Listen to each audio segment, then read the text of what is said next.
ಸಖತ್ ಖಾರ ಬಣ್ಣ ಮತ್ತು ರುಚಿ ಆಚಿ ಚಿಲ್ಲಿ ಪೌಡರ್. ನಾನಿವತ್ತು ಎಲ್ಲಿದ್ದೀನಿ ಗೊತ್ತಾ? ಸಭಾಪತಿ ಬಸವರಾಜ್ ಹೊರಟ್ಟಿ ಅವರ ಮಗಳ ಮನೆಯಲ್ಲಿ. ಇಲ್ಲಿವರೆಗೆ ಅವರು ಎಲ್ಲೂ ಕೂಡ ಯಾರಿಗೂ ಪರಿಚಿತ ಇಲ್ಲ. ಈಗ ನಮ್ಮ ಜೀ ಕನ್ನಡ ಜೊತೆ ಅವರೇ ಇದ್ದಾರೆ, ಸ್ವತಃ ವೀಣಾ ಬಸವರಾಜ್ ಹೊರಟ್ಟಿ. ಅವ್ರನ್ನ ಕಾರ್ಯಕ್ರಮಕ್ಕೆ ವೆಲ್ಕಮ್ ಮಾಡುವ, ಹಾಗೆಯೇ ಅವ್ರನ್ನ ಮಾತಾಡಿಸ್ತಾ ಹೋಗುವ.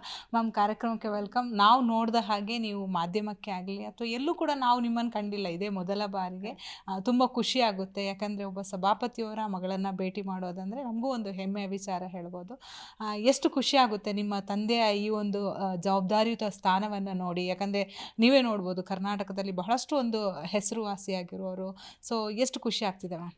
ತುಂಬ ಖುಷಿ ಇದೆ ನನಗೆ ಅವ್ರದ್ದು ಈ ಥರ ಪ್ರೋಗ್ರಾಮ್ ಮಾಡ್ತಾ ಇರೋದು.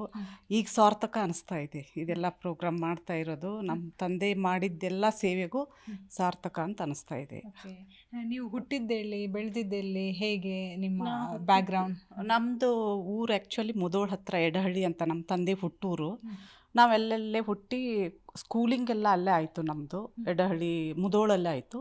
ಅದು ಕಾಲೇಜೆಲ್ಲ ಧಾರವಾಡಲ್ಲಿ ಬಂದ್ವಿ. ಧಾರವಾಡಲ್ಲಿ ಕಾಲೇಜ್ ಮುಗಿಸಿ ಅಷ್ಟರಲ್ಲೇ ಮದುವೆ ಆಯಿತು. ಮದುವೆ ಮಾಡ್ಕೊಂಡು ಇದು ಬೆಂಗಳೂರಿಗೆ ಬಂದ್ವಿ. ವೀಣಾ ಬಸವರಾಜ್ ಹೊರಟ್ಟಿ ಯಾರು ಅಂದರೆ ನೀವು ಹೇಗೆ, ಅಂದರೆ ಎಷ್ಟನೇ ಮಕ್ಕಳು? ಮೊದಲ ಮಗಳ ಹೇಗೆ? ಇಲ್ಲ, ನಾನು ಎರಡನೇ ಮಗಳು. ಅಕ್ಕ ಏನು? ಅಕ್ಕನೂ ಇದ್ದಾರೆ, ಅಕ್ಕನೂ ಹೌಸ್ ವೈಫೇ. ಆಮೇಲೆ ತಂಗಿ ತಮ್ಮ ಅವರೆಲ್ಲ ಇದ್ದಾರೆ. ನಾನು ಸೆಕೆಂಡ್ ಮಗಳು ಅವ್ರಿಗೆ. ತಾಯಿ ಏನು ಮಾಡ್ತಿದ್ದಾರೆ? ತಾಯಿನೂ ಕೂಡ ಹೌಸ್ ವೈಫೇ. ಅವರು ಹೌಸ್ ವೈಫು, ಅವರು ಮನೆಯಲ್ಲೇ ಇರ್ತಾರೆ, ಮನೆ ನೋಡ್ಕೊಂಡು ಹೋಗ್ತಾರೆ. ಅವರು ತಂದೆ ಹೊರಗಡೆ ಇರ್ತಾರೆ, ಅಮ್ಮ ಎಲ್ಲ ಮನೆ ಜವಾಬ್ದಾರಿ, ಮನೆ ಮಕ್ಕಳು ಎಲ್ಲರೂ ನಮ್ಮನ್ನ ಅವರೇ ನೋಡ್ಕೊಂಡು ಹೋಗೋದು. ಅಮೃತ ಮಹೋತ್ಸವ ನಡೀತಾ ಇರುವಂಥದ್ದು ಎಷ್ಟು ಖುಷಿ ಆಗ್ತಿದೆ ನಿಮಗೆ? ಅದೇ ತುಂಬ ಖುಷಿ ಅಂತ ಹೇಳಿದ್ನಲ್ಲ, ನಮ್ಮ ತಂದೆ ಇಷ್ಟು 45 ವರ್ಷ ಸೇವೆ ಸಲ್ಲಿಸಿದ್ದಕ್ಕೆ ಇವತ್ತು ಒಂದು ಅವ್ರದ್ದು ಜೀವನ ಸಾರ್ಥಕ ಆಯಿತು ಅಂತ ಅನಿಸುತ್ತೆ. ಸೊ ಅವರು ಕೂಡ ಎಲ್ಲ ಕಡೆ ಹೇಳ್ತಾ ಇರ್ತಾರೆ, ನನ್ನ ಮೇಲೆ ಕಪ್ಪು ಚುಕ್ಕೆ ಬಂದರೆ ಆ ಸ್ಥಾನದಿಂದ ನಾನು ಇಳಿಯೋದಕ್ಕೆ ಕೂಡ ರೆಡಿ ಇರ್ತೀನಿ ಅಂತ. ಸೊ ಅವ್ರ ಬಗ್ಗೆ ಏನೆಲ್ಲ ನಿಮಗೆ ಅನಿಸುತ್ತೆ, ಏನು ಮೆಚ್ಚುಗೆ ಮಾಡಬೇಕಂತ? ಇಲ್ಲ, ಅವರು ತುಂಬ ಸ್ಟ್ರೇಟ್ ಫಾರ್ವರ್ಡ್. ಅವರು ಯಾವುದೂ ಮುಚ್ಚುಮರೆ ಹಾಗೇನೆ ಏನೂ ಇಲ್ಲ. ತುಂಬ ಸ್ಟ್ರೇಟ್ ಫಾರ್ವರ್ಡ್. ನೋಡಿದರೆ ಹಾರ್ಷಾಗಿ ಮಾತಾಡ್ಬೋದು ಅಂತ ಅನಿಸುತ್ತೆ, ಬಟ್ ತುಂಬ ಸಾಫ್ಟು. ಬೇರೆದವ್ರ ಬಗ್ಗೆ ತುಂಬ ಕನ್ಸರ್ನ್ ತೋರಿಸ್ತಾರೆ. ಯಾರೋ ನಮ್ಮ ಮನೆ ಕಷ್ಟ ಇದೆ ಅಂತ ಬಂದರೂ ಕೂಡ ಯಾರನ್ನೂ ಅವರು ವಾಪಸ್ ಹಾಗೆ ಕಳಿಸೋದೇ ಇಲ್ಲ. ಅವ್ರದ್ದು ಏನು ಕಷ್ಟ ಇದೆ ಅದನ್ನು ಕೇಳಿ ಕುತ್ಕೊಂಡು ಕೇಳಿ ಅವ್ರದ್ದು ಏನೇನು ಕಷ್ಟ ಇದೆ ಅದನ್ನು ಪರಿಹಾರ ಮಾಡಿ ಕಳಿಸ್ತಾರೆ ಅವರು. ಬಟ್ ಕೆಲವೊಂದು ಕಡೆ ಅವರ ಬಗ್ಗೆ ಅಪಾರ್ಥವಾಗಿ ಮಾತಾಡುವಂಥದ್ದು, ಸೊ ಇಂಥದ್ದ ಬಗ್ಗೆ ಏನು ಹೇಳ್ತೀರಾ ಸಂದೇಶಗಳಿಗೆ? ಅದು ಎಲ್ಲ ಕಡೆ ಇದ್ದೇ ಇರುತ್ತೆ. ಒಳ್ಳೆ ಕೆಲಸ ಮಾಡಿದಾಗ ಕೆಟ್ಟವ್ರು ಇದ್ದೇ ಇರ್ತಾರೆ. ಅದನ್ನೇನೋ ತುಳಿಬೇಕು, ಅದನ್ನೇನೋ ಅವ್ರಿಗೇನೋ ಒಂದು ಕಪ್ ಚುಕ್ಕೆ ಬರಲಿ ಅಂತ ಹಾಗೇನೋ ಮಾಡ್ತಿರ್ತಾರೆ. ಬಟ್ ನಮ್ಮ ತಂದೆ ಆ ಥರದಕ್ಕೆಲ್ಲದಕ್ಕೂ ಆ ಥರ ಏನು ಇದನ್ನು ಮಾಡೋದಿಲ್ಲ. ನಿಮಗೆ ಯಾವ ರೀತಿ ಬೆಂಬಲವಾಗಿರ್ತಾ ಇದ್ರು? ಯಾಕಂದರೆ ಪ್ರತಿ ಹೆಣ್ಣಿಗೂ ಕೂಡ ತಂದೆ ಬಹಳಷ್ಟು ಬೆನ್ನೆಲುಬಾಗಿರ್ತಾರೆ. ಸೊ ನಿಮ್ಮ ಫ್ಯಾಮಿಲಿಗಾಗಿರ್ಬೋದು, ನಿಮ್ಮ ಅಮ್ಮನಿಗೆ ಆಗಿರ್ಬೋದು, ಯಾವ ರೀತಿ ಸಪೋರ್ಟಿವ್ ಆಗಿದ್ದಾರೆ? ಇಲ್ಲ, ಎಲ್ರಿಗೂ ಸಪೋರ್ಟ್. ಎಲ್ರಿಗೂ ಹೇಳಿದಂಗೆ ತಂದೆ, ಹೆಣ್ಣು ಮಕ್ಕಳಿಗೆ ತಂದೆ ಅಂದರೆ ತುಂಬಾ ಇಷ್ಟ. ಹಾಗೆ ಕೂಡ ನಮಗೂ ಕೂಡ ನಮ್ಮ ತಂದೆ ಅಂದರೆ ತುಂಬಾ ಇಷ್ಟ. ಅದೇ ಥರ ಎಲ್ಲರೂ ಮನೆಯಲ್ಲಿ ಮನೆಯದೆಲ್ಲ ಅಮ್ಮ ಎಲ್ಲ ನೋಡ್ಕೊಂಡು ಹೋಗ್ತಾರೆ, ಅಪ್ಪ ಹೊರಗಡೆದ್ದೆಲ್ಲ ನೋಡ್ತಾರೆ, ಎಲ್ಲರ ಜೊತೆ ಚೆನ್ನಾಗಿರ್ತಾರೆ. ಅವ್ರಿಗೆ ಟೈಮ್ ಸಿಗೋದೇ ಕಡಿಮೆ. ಸಿಕ್ಕ ಟೈಮಲ್ಲಿ ಎಲ್ಲರ ಜೊತೆನೂ ಬೆರೀತಾರೆ. ಸೊ ಅಪ್ಪ ಎಲ್ಲಿ ಹುಟ್ಟಿದ್ದು, ಅವರ ಜರ್ನಿ ಬಗ್ಗೆ ಹೇಳೋದಾದರೆ? ಅಪ್ಪ ಹುಟ್ಟಿದ್ದು ನಮ್ಮ ಅಜ್ಜಿ ಊರು ಆಲ್ಗುಂಡಿ ಅಂತ, ಚಿಕ್ಕಾಲ್ಗುಂಡಿ ಅಂತ, ನಮ್ಮ ಎಡ್ಡಳ್ಳಿ ಪಕ್ಕನೇ ಒಂದು ಹಳ್ಳಿ. ನಮ್ಮ ಅಜ್ಜಿ ತವ್ರ ಮನೆಯಲ್ಲಿ ಹೆರಿಗೆ ಆಗುತ್ತಲ್ಲ ಮೊದಲು, ಅದು ಅಜ್ಜಿದು ಹೆರಿಗೆ ಅಲ್ಲೇ. ನಮ್ಮ ತಂದೆ ಹುಟ್ಟಿದ್ದು ಚಿಕ್ಕಾಲ್ಗುಂಡಿ ಅಂತ ಊರಲ್ಲಿ. ಬೆಳೆದದ್ದೆಲ್ಲ ಎಡಹಳ್ಳಿಯಲ್ಲೇ. ಅವ್ರ ಸ್ಕೂಲಿಂಗೆಲ್ಲ ಮುದೋಳೆಲ್ಲ ಆಯಿತು. ಅದಾದಮೇಲೆ ಹುಬ್ಳಿಗೆ ಬಂದು ಸೆಟ್ಲ್ ಆದರು. ಹುಬ್ಳಿನಲ್ಲಿ ಟೀಚರ್ ಇದ್ದರು. ಅದಾದಮೇಲೆ ಎಲೆಕ್ಷನ್ಗಳಾಯಿತು. ಅಲ್ಲಿಂದ ಇಲ್ಲಿವರೆಗೂ ಜರ್ನಿಯಲ್ಲೇ ಇದ್ದಾರೆ ಇದರಲ್ಲಿ. ಮಗಳಾಗಿ ಅವ್ರಿಗೆ ಯಾವ ರೀತಿ ಸಪೋರ್ಟಿವ್ ಇದ್ದೀರಾ ಅಂತ ನನ್ನ ಪ್ರಶ್ನೆ. 100% ಅವ್ರಿಗೆ ಸಪೋರ್ಟಿವ್ ಆಗಿರ್ತೀವಿ. ಬಟ್ ನಮ್ಮ ತಂದೆ ಫೇಮಸ್ ಆಗ್ತಾ ಇದ್ದಾರಲ್ಲ, ಕಾಲೆಳೆ ಜನ, ತುಂಬ ಜನ ಮೇಲೆ ಇರೋ ವ್ಯಕ್ತಿಗೆ ಕೆಳಗಡೆ ಇಡಿಸ್ಬೇಕನ್ನೋ ತುಂಬ ಜನ ಏನೇನೋ ಅಲಿಗೇಷನ್ ಮಾಡ್ತಾರೆ. ಅದಕ್ಕೆಲ್ಲ ನಾವು ತಲೆನೇ ಕೆಡಿಸ್ಕೊಳ್ಳಲ್ಲ. ನಮ್ಮ ಫ್ಯಾಮ್ಲಿ ಒಂದೇ, ಒಟ್ಟಾಗೇ ಇದ್ದೀವಿ ನಾವು.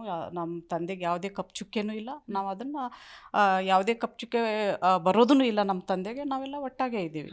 ಕುಟುಂಬ ಅಂತ ಬಂದಾಗ ಪ್ರತಿಯೊಬ್ಬರು ಕೂಡ ಬೆನ್ನೆಲುಬಾಗಿ ಇರಬೇಕು. ಸಮಾಜದಲ್ಲಿ ನಿಮಗೆ ಗೊತ್ತು, ಬಹಳಷ್ಟು ಒಬ್ಬರ ಬಗ್ಗೆ ನೆಗೆಟಿವ್ ಆಗೂ ಹೇಳ್ತಾರೆ, ಪಾಸಿಟಿವ್ ಆಗೂ ಹೇಳ್ತಾರೆ. ಬಟ್ ಈ ಸ್ಥಾನದಲ್ಲಿರುವಾಗ ನೆಗೆಟಿವ್ ಆಗಿ ಮಾತಾಡೋರ ಬಗ್ಗೆ ಏನು ಹೇಳ್ತೀರಾ ನೀವು, ಅವರ ಒಂದು ಮಗಳಾಗಿ? ಮಾತಾಡೋರು ಬಾಯಿ ಮುಚ್ಚೋಕ್ಕಾಗಲ್ಲ. ಮಾತಾಡೋರು ಮಾತಾಡ್ತಾನೆ ಇರ್ತಾರೆ, ಅವ್ರು ಅಲ್ಲೇ ಇರ್ತಾರೆ. ಮಾತಾಡ್ಸ್ಕೊಂಡು ಅವ್ರ ಮೇಲೆ ಹೋಗ್ತಾನೆ ಇರ್ತಾರೆ. ಇವಾಗ ನಮ್ಮ ತಂದೆನೇ ಎಕ್ಸಾಂಪಲ್ ಅಲ್ವಾ, ಮಾತಾಡೋರು ಮಾತಾಡ್ತಾನೆ ಇರ್ತಾರೆ. ಅವ್ರಿಗೇನು ನಾವು ಬಾಯಿ ಮುಚ್ಚೋಕ್ಕಾಗಲ್ಲ, ಸಮಾಜದ ಬಾಯಿ ಮುಚ್ಚೋಕ್ಕಾಗಲ್ಲ. ಮಾತಾಡೋ ವ್ಯಕ್ತಿಗಳಿಗೆ ನಾವು ಹೀಗೆ ಮಾತಾಡಬೇಡಿ ಹಾಗೆ ಮಾತಾಡಬೇಡಿ ಅಂತ ಹೇಳೋಕ್ಕಾಗಲ್ಲ. ಸೊ ಮಾತಾಡೋರು ಮಾತಾಡ್ಕೊಂಡಿರ್ತಾರೆ. ನಮಗೆ ಗೊತ್ತು ನಮ್ಮ ತಂದೆ ಏನು ಅಂತ, ನಮಗೆ ಗೊತ್ತು ನಮ್ಮ ತಂದೆ ಇರೋ ನಮ್ಮ ತಂದೆ ಜೊತೆ ಇರೋ ಜನರಿಗೆ ಗೊತ್ತು ಅವ್ರು ಏನು ಅಂತ. ಓಕೆ, ಅಂದರೆ ಎಲ್ಲೋ ಒಂದು ಕಡೆ ರಾಜಕೀಯ ಜೀವನದಲ್ಲಿ ಅವರ ಚರಿತ್ರೆಯನ್ನು ಹಾಳು ಮಾಡೋದಕ್ಕೋಸ್ಕರ ಈ ರೀತಿಯಾದಂತಹ ಹುನ್ನಾರಗಳು ನಡೀತಾ ಇದೆ ಅಂತ ನಿಮ್ಗೆ ಅನಿಸುತ್ತಾ? ಕೆಲವೊಬ್ರು ಮಾಡ್ತಿರ್ತಾರೆ, ಏನೂ ಮಾಡೋಕ್ಕಾಗಲ್ಲ. ಅದೇ ಹೇಳಿದ್ವಲ್ಲ, ಕೆಲವೊಬ್ರು ಅದ್ರ ಬಗ್ಗೆ ಮಾತಾಡ್ತಿರ್ತಾರೆ. ಮೇಲೆ ಹೋದ ವ್ಯಕ್ತಿಗಳನ್ನು ಕೆಳಗಿಳಿಸ್ಬೇಕು. ನಮ್ಮ ತಂದೆ ನಿಮಗೆ ಗೊತ್ತು, 45 ವರ್ಷದಿಂದ ಈ ಫೀಲ್ಡಲ್ಲಿ ಇರೋರಿಗೆ ಏನೂ ಇಲ್ಲದೆ ಇವಾಗ ಯಾಕೆ ಸಡನ್ನಾಗಿದು, ಇಷ್ಟು ದಿವಸ ಏನೂ ಇಲ್ಲ ಅಂದಮೇಲೆ ಸಡನ್ನಾಗಿ ಈಗ ಯಾಕೆ ಈ ಥರ ಎಲ್ಲ ಅಲಿಗೇಷನ್ಸ್ ಅವ್ರ ಮೇಲೆ? ನಿಮ್ಗೆ ಏನು ಅನಿಸುತ್ತೆ ಈ ಅಲಿಗೇಷನ್ ಬಗ್ಗೆ? ಈ ರೀತಿಯಾದಂತಹ ನಿಮ್ಮ ಕಿವಿಗೆ ಏನಾದರೂ ಬಿದ್ದಿದೆಯಾ ಈ ರೀತಿ ಚರ್ಚೆಗಳು ಹೊರಗಡೆ ಆಗ್ತಾ ಇದೆ ಅಂತ ಏನಾದರೂ? ಅಂದರೆ ಫ್ಯಾಮಿಲಿ ಡಿಸ್ಪ್ಯೂಟ್ ಆಗಿರ್ಬೋದು, ಬೇರೆ ವಿಚಾರಗಳ ಬಗ್ಗೆ ಚರ್ಚೆಗಳು ಆಗ್ತಾ ಇದೆ ಅನ್ನೋದು ನಿಮ್ಗೆ ಏನಾದರೂ ಗೊತ್ತಾ? ಇಲ್ಲ, ನನಗೆ ಅದ್ರ ಬಗ್ಗೆ ನಾನು ನೋಡಿಲ್ಲ. ನಾನು ಬ್ಯುಸಿ ಇರ್ತೀನಿ, ಟಿ ವಿ ನೋಡೋದು ಕಡಿಮೆ ನಾವು. ಸೊ ನನಗೆ ಅದ್ರ ಬಗ್ಗೆ ಏನು ಗೊತ್ತಿಲ್ಲ. ಓಕೆ, ಆದರೂ ಏನು ಒಂದು ಸಂದೇಶ ಕೊಡ್ತೀರಾ? ಸೊ ಈ ರೀತಿಯಾಗಿ ಮಾತಾಡೋರಿಗೆ, ಇಲ್ಲ ಅವ್ರ ಫ್ಯಾಮಿಲಿಯಲ್ಲಿ ಈ ರೀತಿ ಆಯ್ತಂತೆ ಈ ರೀತಿ ಆಯ್ತಂತೆ ಎಲ್ಲ ಹೇಳ್ತಾರಲ್ಲ, ಏನು ಹೇಳ್ತೀರಾ? ಅಲ್ಲ, ಅದೇ ಹೇಳಿದ್ನಲ್ಲ, ಯಾರಿಗೆ ಹೇಳೋರಿಗೆ ಬಾಯಿ ಮುಚ್ಚೋಕ್ಕಾಗಲ್ಲ ನಮಗೆ. ಅವ್ರು ಮಾತಾಡೋರು ಮಾತಾಡ್ತಾನೆ ಇರ್ತಾರೆ, ಮುಂದೆ ಹೋಗೋರು ನಾವು ಮುಂದೆ ಹೋಗ್ತಾನೆ ಇರ್ತೀವಿ. ಅದು ಎಕ್ಸಾಂಪಲ್ ನಮ್ಮ ತಂದೆ ಅಲ್ವಾ, ಇಷ್ಟು ವರ್ಷ 45 ವರ್ಷ ಒಬ್ಬ ಮನುಷ್ಯ ಒಂದು ಸಾರೇನು ಸೋಲಿಲ್ಲದೆ ಸರ್ದಾರ ಅಂತ ಹೇಳ್ತಾ ಇದ್ದಾರೆ, ಅಲ್ಲಿಂದ ಇಲ್ಲಿವರೆಗೂ ಬಂದಿದ್ದಾರೆ. ಅಂದರೆ ಅವ್ರಿಗೆ ಆ ಥರ ಇದ್ದರೆ ಎಂದೋ ಅವ್ರು ಬಿಟ್ಟು ಹೋಗ್ತಿದ್ರಲ್ವ, ಇಲ್ಲಿವರೆಗೂ ಬರೋ ನೆಸೆಸರಿನೇ ಇರಲಿಲ್ಲ. 45 ವರ್ಷ ರಾಜಕೀಯ ಮಾಡ್ಕೊಂಡು ಬಂದಿದ್ದಾರೆ, ಸುಮ್ಮನೆ ಅಲ್ಲ. ಸಭಾಪತಿ ಸ್ಥಾನಕ್ಕೆ ಏರಿದಾಗ ನಿಮ್ಮ ಜೊತೆ ಯಾವ ರೀತಿ ಖುಷಿಯನ್ನು ಹಂಚ್ಕೊಂಡಿದ್ರು ಅವರು? ಯಾಕಂದರೆ ಸಭಾಪತಿ ಅನ್ನೋದು ನಿಮಗೆ ಗೊತ್ತು, ಹೈಕೋರ್ಟ್ ಜಡ್ಜ್ ಆಗಿರ್ಬೋದು, ಸುಪ್ರೀಂ ಕೋರ್ಟ್ ಜಡ್ಜ್ ಆಗಿರ್ಬೋದು, ಸಿಟಿ ಸಿವಿಲ್ ಕೋರ್ಟಲ್ಲಿರುವಂತಹ ಜಡ್ಜ್ಗಳಷ್ಟೇ ಆ ಸಭಾಪತಿ ಸ್ಥಾನ ಬಹಳಷ್ಟು ಉನ್ನತ ಮಟ್ಟದಲ್ಲಿರುವಂಥದ್ದು. ಸೊ ನಿಮ್ಮ ಜೊತೆ ಯಾವ ರೀತಿ ಖುಷಿಯನ್ನು ಹಂಚ್ಕೊಂಡಿದ್ರು? ಇಲ್ಲ, ಖುಷಿ ಆಯಿತು. ಎಲ್ಲ ಫ್ಯಾಮಿಲಿಯವ್ರಿಗೆ, ನಮ್ಮ ತಾಯಿ, ಆಮೇಲೆ ನಮ್ಮ ಇಡೀ ಫ್ಯಾಮ್ಲಿಯವರಿಗೆಲ್ಲ ತುಂಬ ಖುಷಿ ಆಯಿತು. ದೊಡ್ಡ ಸ್ಥಾನ ಅಲ್ವಾ ಸಭಾಪತಿ ಸ್ಥಾನ ಅಂದರೆ, ತುಂಬ ಖುಷಿ ಆಯಿತು ನಮಗೆ. ಹೆಮ್ಮೆ ಅನ್ನಿಸ್ತು, ಇಷ್ಟು ವರ್ಷ ಅವರು ರಾಜಕೀಯ ಮಾಡಿದ್ದಕ್ಕೂ ಒಂದು ರಿಕಗ್ನೈಸೇಷನ್ ಸಿಕ್ತು ಅವ್ರಿಗೆ ಅಂತ ಅನ್ನಿಸ್ತು. ಓಕೆ, ನಿಮ್ಮ ತಾಯಿಯ ಸಪೋರ್ಟ್ ಹೇಗಿದೆ? ಯಾಕಂದರೆ ಪ್ರತಿಯೊಬ್ಬ ಪುರುಷನ ಬೆನ್ನ ಹಿಂದೆ ತಾಯಿ ಬಹಳಷ್ಟು, ಯಾಕಂದರೆ ಹೆಣ್ಣು ಬಹಳಷ್ಟು ಒಂದು ಬೆನ್ನೆಲುಬಾಗಿ ನಿಲ್ತಾಳೆ. ನಿಮ್ಮ ತಾಯಿ ತಂದೆಗೆ ಯಾವ ರೀತಿ ಸಪೋರ್ಟ್ ಆಗಿದ್ದಾರೆ? ಎಲ್ಲ ರೀತಿಯಲ್ಲಿ ಸಪೋರ್ಟ್ ಆಗಿದ್ದಾರೆ ಅವರು. ಇವು ನಮ್ಮ ತಂದೆ ಮನೇಲೇ ಇರೋದಿಲ್ಲ, ಎಲ್ಲ ಕೆಲಸ, ಇವ್ರದ್ದು ಸಮಾಜ ಸೇವೆ, ಈ ಕೆಲಸಗಳಂತ ಯಾವಾಗ್ಲೂ ಹೊರಗಡೆನೇ ಇರ್ತಾರೆ. ಬಟ್ ತಾಯಿ ಮನೆಯದೆಲ್ಲನೂ ನೋಡ್ಕೊಳ್ಳೋ ತಾಯಿನೇ. ಅವು ಎಲ್ಲರೂ ಸಪೋರ್ಟ್ ಆಗಿದ್ದೀವಿ ನಮ್ಮ ತಂದೆಗೆ ನಾವು. ಓಕೆ, ನಿಮಗೆ ಹೊರಗಡೆ ಹೋದಾಗ ಜನ ಯಾವ ರೀತಿ ನಿಮ್ಮನ್ನು ಗುರುತಿಸ್ತಾರೆ? ಇವಾಗ ನಮಗೆ ಈಗ ನಿಜಕ್ಕೂ ಹೇಳಬೇಕಾದ್ರೆ ವೀಣಾ ಅವರನ್ನು ಮೊದಲ ಬಾರಿಗೆ ನಾವು ಮಾಧ್ಯಮದಲ್ಲಿ ನೋಡುವಂಥದ್ದು, ಎಲ್ಲಾದರೂ ಫಂಕ್ಷನಲ್ಲಿ ನೋಡುತ್ತಾರೆ. ಹೊರಗಡೆ ಹೋದಾಗ ನಿಮ್ಗೆ ಎಷ್ಟು ಹೆಮ್ಮೆ ಅನಿಸುತ್ತೆ, ನಿಮ್ಮ ಮಗಳು ಬೇರೆ ಎಷ್ಟು ಖುಷಿ ಪಡ್ತಾ ಇದ್ದಾಳೆ. ಸೊ ನಿಮಗೆ ಹೊರಗಡೆ ಹೋದಾಗ ಹೊರಗಿನ ಜಗತ್ತು ನಿಮ್ಮನ್ನು ಯಾವ ರೀತಿ ರೆಕಗ್ನೈಸ್ ಮಾಡುತ್ತೆ? ಇಲ್ಲ, ಯೂಶ್ವಲಿ ಬೆಂಗಳೂರು ಅಂತ ಊರಲ್ಲಿ ಯಾರು ಅಂತ ಗೊತ್ತಿರಲ್ಲ. ನಮ್ಮ ಕಡೆ ಹುಬ್ಳಿ ಧಾರವಾಡಲ್ಲೆಲ್ಲ ಹೋದಾಗ ನಮ್ಮ ತಂದೆ ಫ್ರೆಂಡ್ಸಿಗೆ, ನಮ್ಮ ಫ್ಯಾಮ್ಲಿಗೆಲ್ಲ ಗೊತ್ತಿರುತ್ತೆ. ಸೊ ನಾರ್ಮಲ್ ಆಗೇ ಇರುತ್ತೆ. ನಮಗೇನು ಆ ಥರ ಚೇಂಜು, ಇಂಥವ್ರ ಮಗಳು ಅಂತೇಳಿ ಆ ಥರ ಏನು ಅನ್ಸ್ಕೊಳ್ಳೋದು ಇಲ್ಲ. ಆ ಥರ ನಮ್ಗೆ ರೂಢಿನೂ ಇಲ್ಲ. ಇಲ್ಲಿ ಬೆಂಗಳೂರಲ್ಲಂತೂ ಗೊತ್ತಲ್ಲ, ದೊಡ್ಡ ಊರು ಬೆಂಗಳೂರು, ಯಾರು ಅಂತಲೇ ಗೊತ್ತಿರಲ್ಲ. ಆ ಥರ ಏನಿಲ್ಲ. ಓಕೆ, ಬಟ್ ನಾವು ಕೂಡ ಹೊರಗಡೆ ಬಂದಾಗ ಒಬ್ಬರು ಸಭಾಪತಿಯವರ ಮಗಳು ಅಂತ ನಮಗೆ ಅಂದರೆ ಗೊತ್ತಾಗಲ್ಲ. ನಾರ್ಮಲಿ ಪೀಪಲ್ ಹೇಗೆ ನಾವು ಜೀವನ ಮಾಡ್ತೀವಿ ಅದೇ ರೀತಿ ನೀವು ಜೀವನವನ್ನು ಮಾಡ್ತಾ ಇದ್ದಾರೆ. ನಿಜಕ್ಕೂ ಹೆಮ್ಮೆ ಅನಿಸುತ್ತೆ ನೋಡೋಕ್ಕೆ. ವೀಣಾ ಅವ್ರು ಏನು ಮಾಡ್ತಿದ್ದಾರೆ? ಹೌಸ್ ವೈಫಾ ಅಥವಾ ಹೇಗೆ? ಇಲ್ಲ, ನಾನು ಹೌಸ್ ವೈಫು. ಒಂದು ನಮ್ಮ ತಂದೆ ಹೇಳಿದ್ದು, ನಾವು ಹುಟ್ಟಿದ ತಿಳುವಳಿಕೆ ಬಂದಾಗಿಂದ ನಮ್ಮ ತಂದೆ ಈ ಫೀಲ್ಡಲ್ಲಿ ಇರೋದು, ಈ ರಾಜಕೀಯದಲ್ಲಿರೋದು. ಒಂದು ದಿನಾನು ಅವರು ನಮಗೆ ಇಲ್ಲ ಇಂಥವ್ರ ಮಗಳು, ಹಿಂಗೆ MLC ಮಗಳು, ಮಿನಿಸ್ಟರ್ ಮಗಳು ಆ ಥರ ನಮ್ಗೆ ಆ ಫೀಲ್ ಕೊಡಲೇ ಇಲ್ಲ ಅವರು. ನಾವು ಸೀದಾ ಸಾದಾ ಎಲ್ಲರೂ ಜನಗಳು ಹೇಗಿರ್ತಾರೆ ಹಾಗೆ. ಆಮೇಲೆ ನಮ್ಮ ತಂದೆಗೆ ಆ ಥರ ಎಲ್ಲ ಇಷ್ಟನೂ ಆಗೋದಿಲ್ಲ. ನಮ್ಮ ನಾರ್ಮಲ್ ಜನ ಹೇಗಿದ್ರೆ ಹಾಗೇನೆ ಬೆಳೆಸಿದ್ರು. ನಾವು ಇವತ್ತಿಗೂ ಹಾಗೆ ಇದ್ದೀವಿ. ಹಾಂ, ಈಗ ಅವರು ಈಗ ನಿಮಗೇನೆ ಗೊತ್ತು, ಬೆಳಗಾವಿ ಅಧಿವೇಶನ ಆಗಿರ್ಬೋದು, ಬೆಂಗಳೂರಲ್ಲಿ ಪ್ರತಿ ಕ್ಷಣ ಅವರು ಬ್ಯುಸಿ ಆಗಿರ್ತಾರೆ. ಅಪ್ಪನನ್ನು ಭೇಟಿ ಆಗಬೇಕಂತ ನಿಮಗೆ ಮನಸ್ಸಾದರೆ ಹೇಗೆ ಭೇಟಿ ಆಗ್ತೀರಾ? ಯಾವಾಗ ಭೇಟಿ ಆಗ್ತೀರಾ? ಮನೆಗೆ ಬರ್ತಾ ಇರ್ತಾರಾ ಅಥವಾ ನೀವು ಹೋಗ್ತಾ ಇರ್ತೀರಾ, ಹೇಗೆ? ಇಲ್ಲ, ಮನೆಗೆ ಬರ್ತಾರೆ ಅವರು. ಅವ್ರಿಗೆ ಟೈಮ್ ಫ್ರೀ ಇದ್ದಾಗೆಲ್ಲ ಬರ್ತಾರೆ ಅವರು. ಬಂದು ಇಲ್ಲ ನನಗೆ ಸ್ವಲ್ಪ ಟೈಮ್ ಇದೆ, ಬರ್ತೀನಿ ಮನೆಗೆ. ಸರಿ ಬನ್ನಿ ಬರ್ತಾರೆ. ಊಟ ಟೈಮ್ ಇದ್ದರೆ ಊಟ ಮಾಡ್ಕೊಂಡು ಇಲ್ಲೇ ಒಂದು 2-3 ತಾಸು ರೆಸ್ಟ್ ತೊಗೊಂಡು ಹೋಗ್ತಾರೆ. ಓಕೆ, ನೀವು ಎಷ್ಟು ಜನ ಮಕ್ಕಳು? ಅಂದರೆ ನೀವು ಅಕ್ಕ ಇಬ್ಬರೇನಾ ಅಥವಾ ಹೇಗೆ? 5 ಜನ ಮಕ್ಕಳು. 5 ಜನ. ದೊಡ್ಡವಳು ಸವಿತಾ ಅಂತ, ನಾವು ಬೇಬಿ ಅಂತ ಕರಿತೀವಿ ಅವಳ ಮನೆಯಲ್ಲಿ. ಅವಳು ಹೌಸ್ ವೈಫು. ನಾನು ಸೆಕೆಂಡ್ ವೀಣಾ. ಇನ್ನು ವಸಂತ್ ಅಂತ ಇದ್ದಾನೆ, ಅವನದೇ ಒಂದು ಕಾಲೇಜ್ ಇದೆ, ಆಕ್ಸ್ಫರ್ಡ್ ಯೂನಿವರ್ಸಿಟಿ ಅಂತ ಇದರಲ್ಲಿ ಹುಬ್ಳಿನಲ್ಲಿ. ಅವನು ಅದನ್ನು ನೋಡ್ಕೊಂಡು ಹೋಗ್ತಾನೆ. ಎರಡನೇ ತಮ್ಮ ಭರತ್ ಅಂತ, ಅವನು ಸಿಸ್ಕೋ ಕಂಪ್ನಿಯಲ್ಲಿ ಕೆಲಸ ಮಾಡ್ತಾನೆ. ಚಿಕ್ಕವಳು ಲಕ್ಷ್ಮಿ ಅಂತ, ಅವಳು ಡಾಕ್ಟರ್ ಇದ್ದಾಳೆ. ಓಕೆ. ಸೊ ಎಲ್ಲರನ್ನೂ ಕೂಡ ಒಂದು ಒಳ್ಳೆ ಉನ್ನತ ಇದಕ್ಕೆ ವಿದ್ಯಾಭ್ಯಾಸ ಮಾಡಿ ಬೆಳೆಸಿದ್ದಾರೆ ನಿಮ್ಮ ತಂದೆ. ಹೌದು ಹೌದು, ಅದಕ್ಕೆ 100% ಎಲ್ಲರನ್ನೂ ಚೆನ್ನಾಗೇ ಬೆಳೆಸಿದ್ದಾರೆ. ಓಕೆ. ಸೊ ನೀವು ಹೆಣ್ಣಾಗಿ ನಿಮ್ಮ ವೈಯಕ್ತಿಕ ವಿಚಾರಕ್ಕೆ ಬರುವಾಗ ನೀವು ಯಾರೆಲ್ಲ ಇದ್ದೀರಾ ಫ್ಯಾಮಿಲಿಯಲ್ಲಿ? ಅಂದರೆ ನೀವು ಹೌಸ್ ವೈಫ್ ಆಗಿ ಇದ್ದೀರಾ ಅಥವಾ ಹಸ್ಬೆಂಡ್ ಯಾವ ರೀತಿ ನಿಮಗೆ ಸಪೋರ್ಟ್ ಮಾಡ್ತಾರೆ, ಅವರ ಬಗ್ಗೆ ಹೇಳೋದಾದರೆ? ಇಲ್ಲ, ನಾನು ಹೌಸ್ ವೈಫೇ. ನನಗಿಬ್ಬರು ಮಕ್ಕಳಿದ್ದಾರೆ, ಅನುಷಾ ಮತ್ತು ಪೃಥ್ವಿ ಅಂತ. ಅನುಷಾ ಆಲ್ರೆಡಿ ಸ್ಟಡಿ ವರ್ಕ್ ಮಾಡ್ತಾ ಇದ್ದಾಳೆ. ನನ್ನ ಮಗ ಪೃಥ್ವಿ ಇನ್ನೂ MBA ಮಾಡ್ತಾ ಇದ್ದಾನೆ, ಅವನು ಫೈನಲ್ ಇಯರ್ ಈಗ. ಆಮೇಲೆ ನಮ್ಮ ಹಸ್ಬೆಂಡು ಏರೋಸ್ಪೇಸಲ್ಲಿ ವರ್ಕ್ ಮಾಡ್ತಾರೆ, HR ಡೈರೆಕ್ಟರ್ ಅಂತ. ಸೊ ನನಗೆ ಸಪೋರ್ಟಿವ್ ಆಗಿದ್ದಾರೆ. ಈಗ ರಾಜಕೀಯ ವಿಚಾರಕ್ಕೆ ಬರುವಾಗ, ಈಗ ನಿಮಗೆ ಗೊತ್ತು ರಾಜಕೀಯ ಜೀವನದಲ್ಲಿ ಬಹಳಷ್ಟು ಕಷ್ಟಕರ ಜೀವನ ಇರುತ್ತೆ, ಸುಖಕರ ಜೀವನ ಇರುತ್ತೆ. ಬಟ್ ನಿಮ್ಮ ಅಪ್ಪನಿಗೆ ಈಗ ಥ್ರೆಟ್ಟಿಂಗು ಅಥವಾ ಆ ಥರ ಏನಾದರೂ ನಿಮಗೆ ಬರುವಾಗ ನಿಮಗೆ ಅಯ್ಯೋ ಬೇಡ ರಾಜಕೀಯ ಅನ್ನೋದು ಏನಾದರೂ ಅಪ್ಪನಿಗೆ ನೀವು ಕಿವಿ ಮಾತು ಏನಾದರೂ ಹೇಳ್ತೀರಾ? ಹೇಗೆ ಅಂದರೆ ಇಷ್ಟು ದಿವಸದ ಜರ್ನಿಯಲ್ಲಿ? ಇಲ್ಲ, ಹೇಳ್ತೀವಿ, ಬಟ್ ಜನಗಳ ಸೇವೆ ಮಾಡಬೇಕು. ಅವ್ರು ಇನ್ನೂ ಅವ್ರ ಹತ್ರ ಶಕ್ತಿ ಇದೆ, ಇನ್ನೂ ಜನರ ಸೇವೆ ಮಾಡಬೇಕಂತ ಶಕ್ತಿ ಇದೆ. ಮಾಡಲಿ, ಅವ್ರು ಯಾವ ಥ್ರೆಟನಿಗೂ ನಾವು ಭಯ ಪಡಲ್ಲ, ಹೆದರೋದು ಇಲ್ಲ. ಅವ್ರು ಜನರ ಸೇವೆ ಮಾಡಲಿ, ಅವ್ರಿಗೆ ಶಕ್ತಿ ಎಷ್ಟು ಎಲ್ಲಿವರೆಗೂ ಇರುತ್ತೆ ಅಲ್ಲಿವರೆಗೂ ಜನರ ಸೇವೆ ಮಾಡಲಿ ಅಂತಲೇ ಆಸೆ ನಮ್ಮದು. ನಿಮ್ಮ ಫ್ಯಾಮಿಲಿಯಲ್ಲಿ ಮುಂದೆ ರಾಜಕೀಯಕ್ಕೆ ಯಾರು ಬರಬಹುದು ನಿಮ್ಮ ಪ್ರಕಾರ? ಅಂದರೆ ಅವರನ್ನು ನೋಡಿಕೊಂಡು ಅವರ ಮಾರ್ಗದರ್ಶನವನ್ನು ಪಾಲಿಸಬೇಕಂತ ಯಾರಿಗಾದರೂ ಅನಿಸ್ತಿದೆ? ಯಾಕಂದರೆ ನಿಮಗೇನು ಗೊತ್ತು, ಒಂದು ಗುರುವನ್ನು ನೋಡಿ ಮಕ್ಕಳು ಕಲಿತಾರೆ.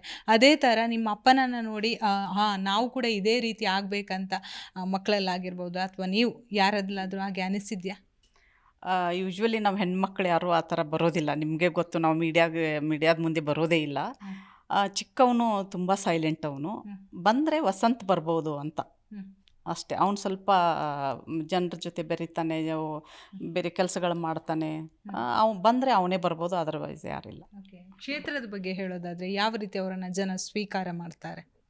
ಇಲ್ಲ, ಎಲ್ಲರೂ ತುಂಬ ಪ್ರೀತಿಯಿಂದ ನೋಡ್ತಾರೆ. ಇಷ್ಟು ವರ್ಷ ಅವರು 8 ಬಾರಿ ಆರಿಸಿ ಬಂದಿದ್ದಾರಂತಂದರೆ ಜನರು ಅವ್ರನ್ನ ಎಷ್ಟು ಪ್ರೀತಿ ಮಾಡ್ತಾರಂತೆ ಅದರಲ್ಲೇ ಗೊತ್ತಾಗುತ್ತೆ. ಅವರು ಎಲ್ಲರ ಜೊತೆ ಚೆನ್ನಾಗಿರ್ತಾರೆ, ಎಲ್ಲ ಒಳ್ಳೆ ಕೆಲಸ ಮಾಡ್ತಾರೆ, ತುಂಬ ಜನ ಪ್ರೀತಿ ಕೊಡ್ತಾರೆ ನಮ್ಮ ತಂದೆಗೆ.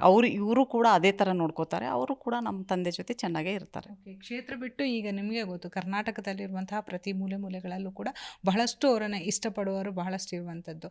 ಸೊ ಕೆಟ್ಟ ಸಂದೇಶ ರವಾನೆ ಮಾಡೋರಿಗೆ ಏನು ಮಗಳಾಗಿ ಸಂದೇಶ ಕೊಡ್ತೀರಾ? ಕೆಟ್ಟವ್ರಿಗೆ ಅದೇ ಹೇಳಿದ್ನಲ್ಲ, ಅವ್ರು ಕೆಳಗಡೆನೇ ಇರ್ತಾರೆ. ಅವ್ರು ತಮ್ಮ ಲೆವೆಲ್ ಬಿಟ್ಟು ಬರೋದೇ ಇಲ್ಲ. ಅವ್ರು ಮಾತಾಡ್ತಾನೆ ಇರ್ತಾರೆ, ನಮ್ಮ ತಂದೆ ಬೆಳೆಯೋರು ಬೆಳಿತಾನೆ ಇರ್ತಾರೆ. ಅದಕ್ಕೆ ನಾವು ಯಾರೂ ಏನೂ ಮಾತಾಡೋಕ್ಕಾಗಲ್ಲ, ಮಾತಾಡೋರು ಬಾಯಿ ಮುಚ್ಚೋಕ್ಕೂ ಆಗಲ್ಲ.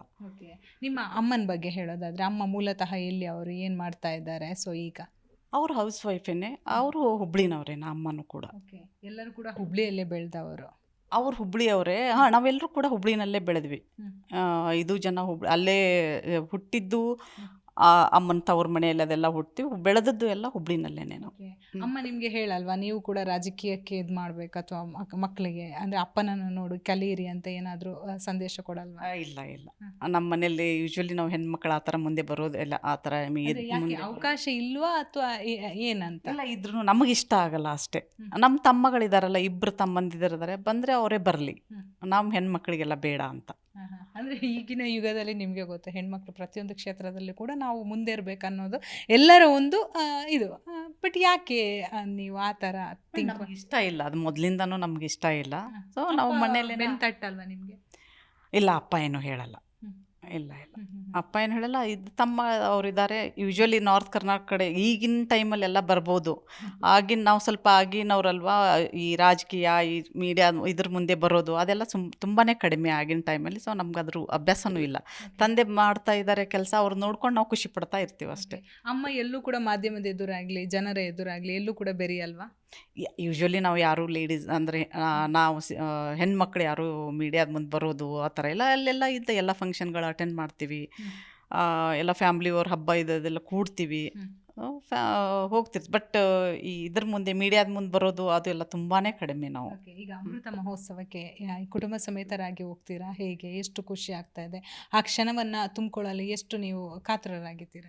ಹೋಗ್ತಾ ಇದ್ದೀವಿ. ಅದೇ ನೋಡ್ತಾ ಇದ್ದೀವಿ, ಎಲ್ಲರೂ ಅವ್ರು ಫಂಕ್ಷನ್ ನೋಡಬೇಕು ಹೇಗಿರುತ್ತೆ ಅಂತ ಆಸೆ ಇದೆ ನಮಗೂ. ನಾವು ಹೋಗ್ತಾ ಇದ್ದೀವಿ ಎಲ್ಲರೂ ಸೇರಿ. ಸೊ ಒಟ್ಟಾರೆಯಾಗಿ ಹೇಳಬೇಕಾದ್ರೆ ಕೊನೆಯದಾಗಿ ಏನು ಕಿವಿ ಮಾತು ಹೇಳ್ತೀರಾ ಜನರಿಗೆ? ಅದೇ ಮಾತಾಡೋರ್ದು ಮಾತಾಡ್ಕೊಂಡೇ ಇರ್ತಾರೆ. ಇವಾಗ ಈ ಫಂಕ್ಷನ್ ನೋಡಿದರೆ ಜನರಿಗೆ ಗೊತ್ತಾಗುತ್ತೆ ಎಷ್ಟು ಜನ ಪ್ರೀತಿ ಮಾಡ್ತಾರೆ ಅಂತ. ಎಳೆಯೋರು ಅಲ್ಲಿ ಇಲ್ಲಿ ಒಬ್ರು ಇಬ್ರು ಇದ್ದೇ ಇರ್ತಾರೆ. ಅದಕ್ಕೆ ನಾವು ತಲೆ ಕೆಡಿಸ್ಕೊಂಡ್ರೆ ಆಗಲ್ಲ, ಮುಂದೆ ಹೋಗೋಕ್ಕಾಗಲ್ಲ ನಮಗೆ ತಲೆ ಕೆಡಿಸ್ಕೊಂಡ್ರೆ. ಮಾತಾಡೋರು ಮಾತಾಡ್ಕೋತಾ ಇರಲಿ, ಮುಂದೆ ಹೋಗೋರು ಹೋಗ್ತಾನೆ ಇರಲಿ ಅಂತ ಹೇಳ್ತಾ ಇದ್ದೀವಿ. ಓಕೆ, ಪ್ರತಿಯೊಬ್ಬರು ಕೂಡ ತಮ್ಮ ಕುಟುಂಬ ಅನ್ನೋದು ಬಹಳಷ್ಟು ಪ್ರಾಮುಖ್ಯತೆ ಇರುತ್ತೆ. ಕುಟುಂಬಕ್ಕೆ ಕಪ್ಪು ಚುಕ್ಕೆ ಇಡ್ತಾ ಇದ್ದಾರೆ ಅಂತಾದಾಗ ಅಂಥವರಿಗೆ ಸಮಾಜಕ್ಕೆ ಏನು ಕಿವಿ ಮಾತು ಹೇಳ್ತೀರಾ? ಅದೇ ಎಲ್ಲರೂ ಈಗ ಎಲ್ಲೋ ಒಬ್ಬ ಮನುಷ್ಯ ಹೋಗ್ತಾ ಇದ್ದಾನೆ, ಅವ್ರು ಒಳ್ಳೆ ಕೆಲಸ ಮಾಡ್ತಾ ಇದ್ದಾನೆ ಅಂದಾಗ ಅವನ ಕಾಲು ಎಳೆಯೋರು ತುಂಬ ಜನ ಇರ್ತಾರೆ. ಅವ್ರ ಬಗ್ಗೆ ಕೆಟ್ಟದಾಗಿ ಮಾತಾಡೋರು ತುಂಬ ಜನ ಇರ್ತಾರೆ. ನಾವು ಅದನ್ನೇ ವಿಚಾರ ಮಾಡ್ಕೊಂಡು ಕೂತ್ಕೊಂಡ್ರೆ ನಾವು ಮುಂದೆ ಹೋಗೋಕೆ ಆಗೋದೇ ಇಲ್ಲ. ನಾವು ಮತ್ತು ಅವ್ರ ಲೆವೆಲ್ಗೆ ಇಳಿದು ಹೋಗ್ತೀವಿ. ನಾವು ಅದಕ್ಕೆ ತಲೆನೇ ಕೆಡಿಸ್ಕೊಳ್ಳಲ್ಲ, ನಮ್ಮ ತಂದೆನೂ ತಲೆ ಕೆಡಿಸ್ಕೊಳ್ಳಲ್ಲ. ಓಕೆ, ನೋಡಿದ್ರಲ್ಲ, ವೀಣಾ ಬಸವರಾಜ್ ಹೊರಟ್ಟಿ ಅವರು ಬಹಳಷ್ಟು ವಿಚಾರಗಳನ್ನು ಹೇಳಿದರು. ಮಾತಾಡೋರು ಮಾತಾಡ್ತಾನೆ ಇರಲಿ, ಯಾರೇ ಆಗಲಿ ಉನ್ನತ ವ್ಯಕ್ತಿ ಒಂದು ಒಳ್ಳೆ ಹುದ್ದೆಗೆ ಹೋಗ್ತಾ ಇದ್ದಾರೆ ಅಂದರೆ ಅವ್ರ ಬಗ್ಗೆ ಯಾವುದಾದ್ರೂ ಒಂದು ಕಮೆಂಟ್ಸ್ಗಳನ್ನು ಮಾಡೋರು ಇದ್ದೇ ಇರ್ತಾರೆ ಅನ್ನೋ ಮಾತನ್ನು ಹೇಳಿದ್ರು. ಬೆಂಗಳೂರಿಂದ ಕ್ಯಾಮ್ರಾ ಪರ್ಸನ್ ನಾಗರಾಜ್ ಜೊತೆ ಭವ್ಯ ಸುನಿಲ್, ಜಿ ಕನ್ನಡ ನ್ಯೂಸ್.